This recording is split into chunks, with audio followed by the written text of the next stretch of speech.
आजपासून 800 पेपर चालू आहेत, तर आता रेग्युलर त्याची स्कूल चालू राहणार आहे.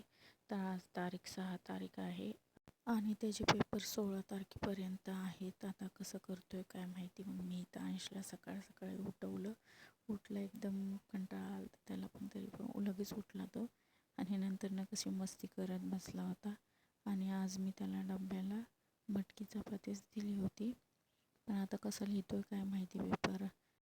त्याला जेवढं मिसनी शिकवलं तेवढं तर त्याने केले आणि मी पण त्याची घरी प्रॅक्टिस घेतली.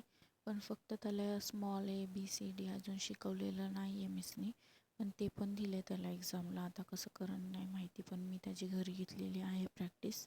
मी जेवढं शिकवले तेवढं तर तो लिहितो आणि मिसनी पण दिलेलं आहे ते पण लिहितो तो. म्हणजे त्याला जेवढं शिकवण ना तसं तो करतो प्रॅक्टिस. असं नाही की नाही करत, नको नाही असं म्हणत नाही. आणि त्याला इंटरेस्ट तर एवढा आहे ना लिहायचा. मी कंटाळून त्याला म्हणते बाळा बस झाला आता नंतर न लिही, पण नाही, तो म्हणतो नाही मला आत्ताच करायचं आहे, माझे पेपर आहेत. म्हणजे त्याला एवढा इंटरेस्ट आहे ना लिहायचा, थोडा पण कंटाळा नाही करत. अभ्यास करतो म्हणजे करतोच. आणि त्याचा पहिला पेपर ग्राफचा आहे. तर मग अजून तर काही ABCD वगैरे तसलं तर नाही आहे. ते एकदम 10 तारखेला त्याचं चालू होणार आहे. आता ओरल एक्झाम, मग ग्राफ असेच चालू आहे. आणि नंतर मी त्याला सोडवायला वगैरे गेलते.